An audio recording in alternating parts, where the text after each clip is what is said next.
Baik, selamat malam Pak. Selamat malam, Mas. Ya, boleh saya bertanya, Bapak namanya siapa?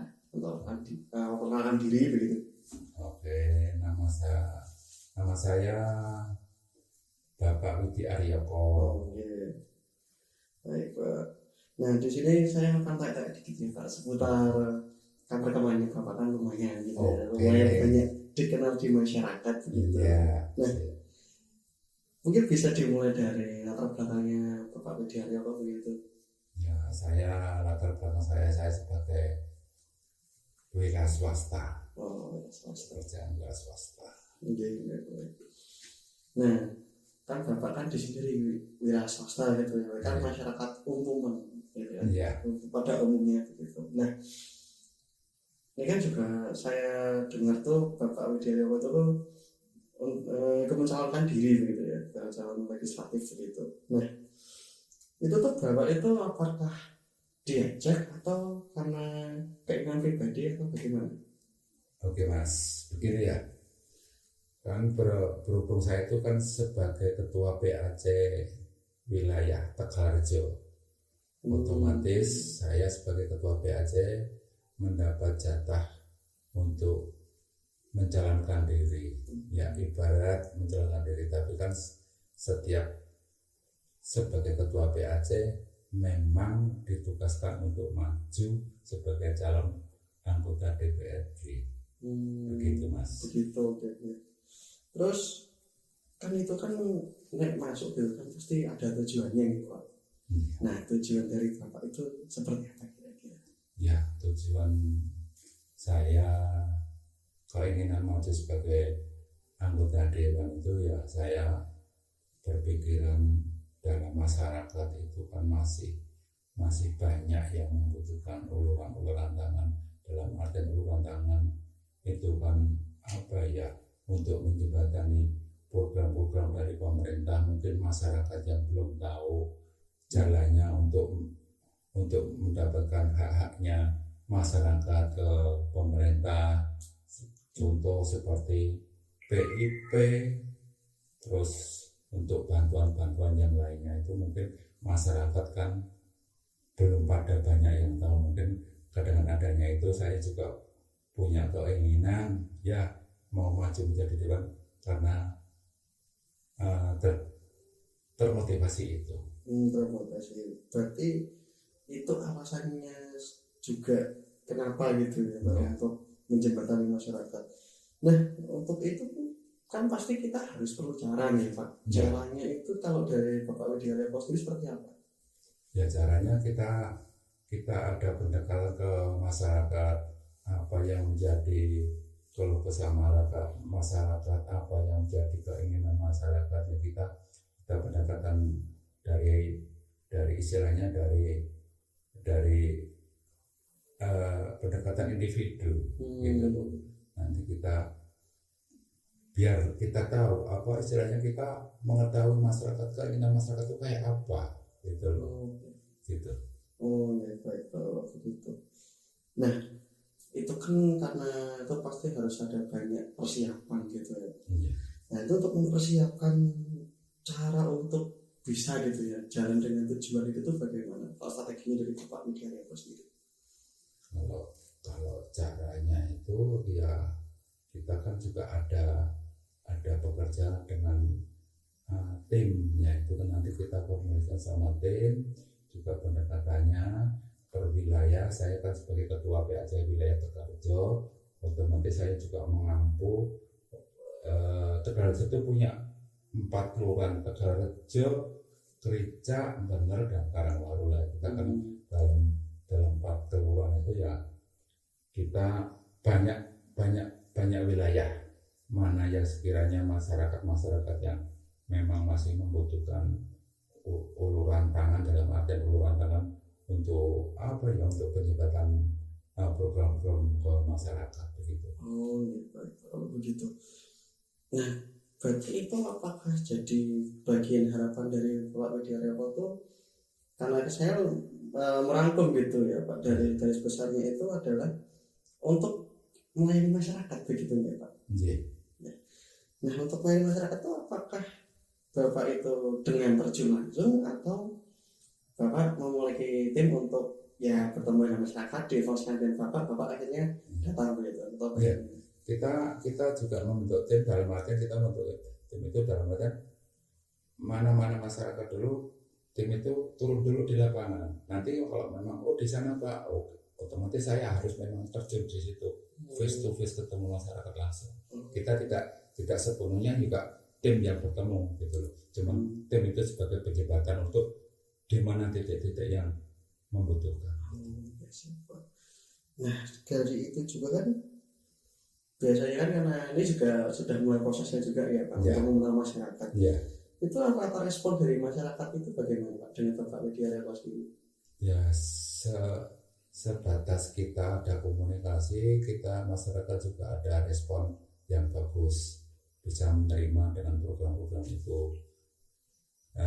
Contohnya kayak istilahnya rumah tidak layak huni, ya kita menjembatani bagaimana caranya. Masyarakat punya rumah yang tidak layak huni, ya kita kan untuk menjembatani ke itu masyarakat respon.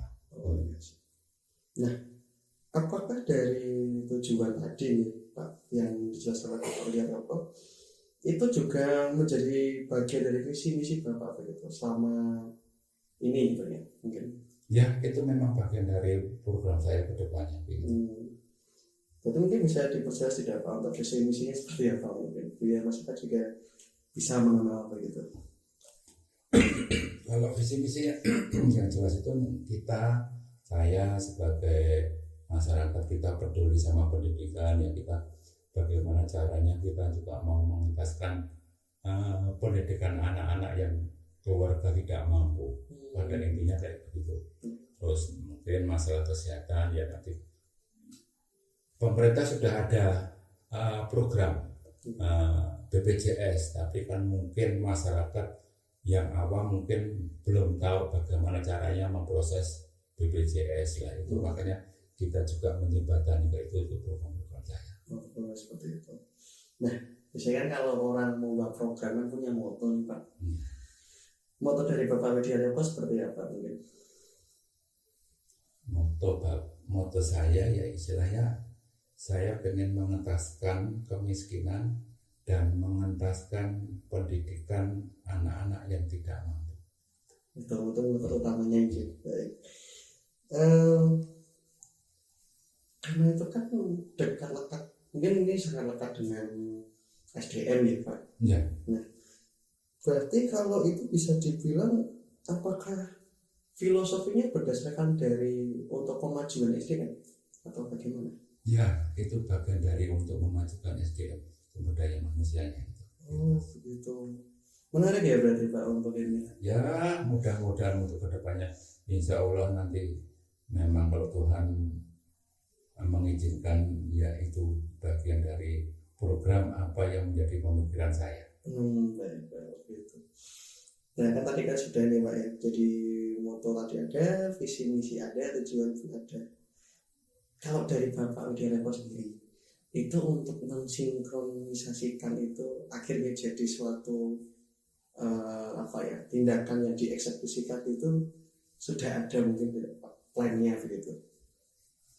Insya Allah yang jelas untuk kegiatan pendidikan anak-anak itu kita sudah ada penjembatannya sama Dewan Provinsi, Dewan Pusat gitu, kayak PIP. Nah itu kan kalau saya sebagai kader yang akan baru menjajaki menjadi calon DPRD daerah yang baru, yang notabene memang saya memang calon yang awal, saya juga ada komunikasi dari Dewan Provinsi, Dewan Pusat untuk menjabatkan hal itu. Tetap harus ya bergaul ke segala arah. Ya betul. Karena kan ini juga, ini mungkin pertanyaannya sudah berbeda gitu ya, untuk kita tegas gitu. Nah, kan kalau ini kan juga kita sudah memasuki masa kampanye gitu Pak. Nah, biasanya itu kalau Bapak Widhi Haryokoso sendiri kampanye yang biasanya Bapak lakukan itu lebih ke arah seperti apa misalnya? Kalau kita pendekatan ke masyarakat dalam artian kita Kita juga ada penyegaran, istilahnya kemarin kalau dalam kampanye itu kita pengadaan seperti mengadakan senam, kebugaran ibu-ibu, terus nanti kita diambil sambil mengisi ada kegiatan tebus murah sembako dengan harga yang jelas kita di bawah harga pasar, tapi tidak serta merta juga kalau di bawah dari pasar nanti kan otomatis juga nanti mengurangi pendapatan UMKM masyarakat. Gitu. Jadi juga caranya itu tuh kita juga memberikan kontribusi positif, tapi juga tidak memberikan suatu hal negatif gitu ya bagi masyarakat. Ya. Karena kan di tahun politik ini kan juga ya kita tahu ya Pak, untuk segala macam yang ada di tahun politik ini kan sangat bermacam-macam gerakan politik ya dan juga kampanye begitu. Yeah. Nah yang paling sangat beredar itu kan ada yang namanya money politik ya Pak. Yeah. Kalau dari Bapak Widiara sendiri money politik itu tuh bagaimana sih Pak? Kalau saya paling tidak suka dengan adanya money politik, jujur. Itu bagian dari pembodohan masyarakat. Kalau saya pendekatan politiknya itu pendekatan personal, pendekatan individunya, masyarakat langsung.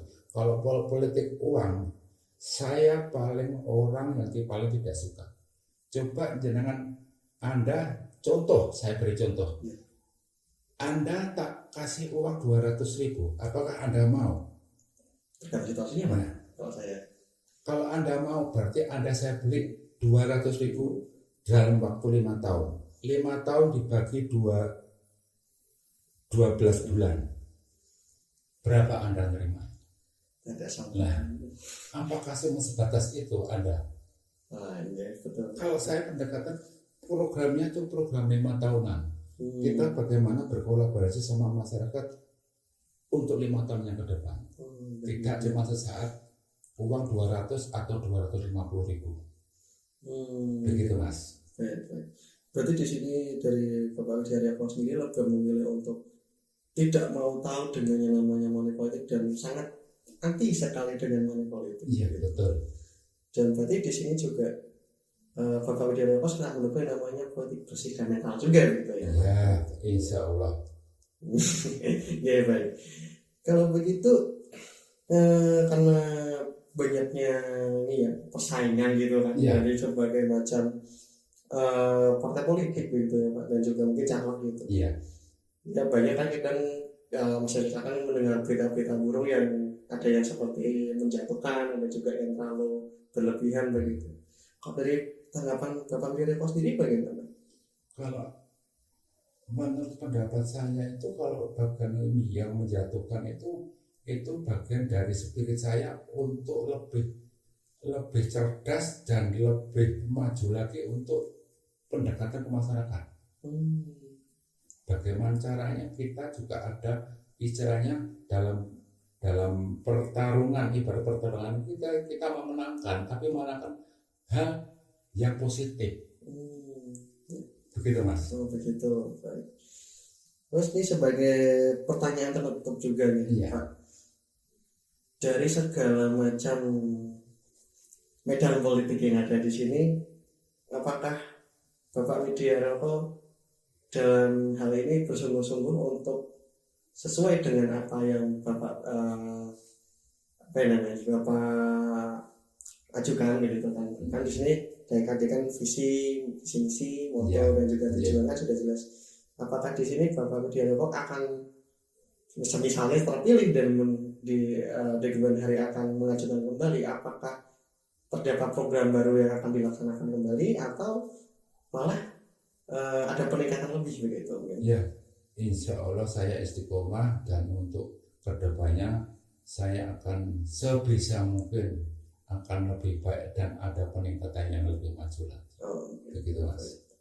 Mungkin sebagai penutup dari Bapak Widiara mungkin ada pesan-pesan yang ingin disampaikan Pak? Ya, pesan saya, tolonglah saya minta kepada masyarakat supaya dalam pemilu 2024 ini kita supaya damai, tertib, tidak ada persoalan yang mendasar. Kita dalam suasana politik yang mengembirakan. Terus saya pesan kepada masyarakat, tolong dicamkan, jangan suka bahasanya itu dibeli suaranya. Money politik itu. Tolong ya masyarakat supaya bisa memahami apakah Anda semua bahasa saya mau dibeli dengan uang 200 atau 250 ribu dalam kurun waktu 5 tahun. Itu saja. Mungkin itu saja Pak pertanyaan untuk hari ini, dan semoga kita dapat kembali kesempatan kembali untuk bertemu dan membahas beberapa hal-hal lainnya yang tentu saja akan ada dari hubungannya dari Bapak Widiarjoko untuk kedepannya. Mungkin begitu saja Pak Widiarjoko, terima kasih. Selamat malam. Selamat malam.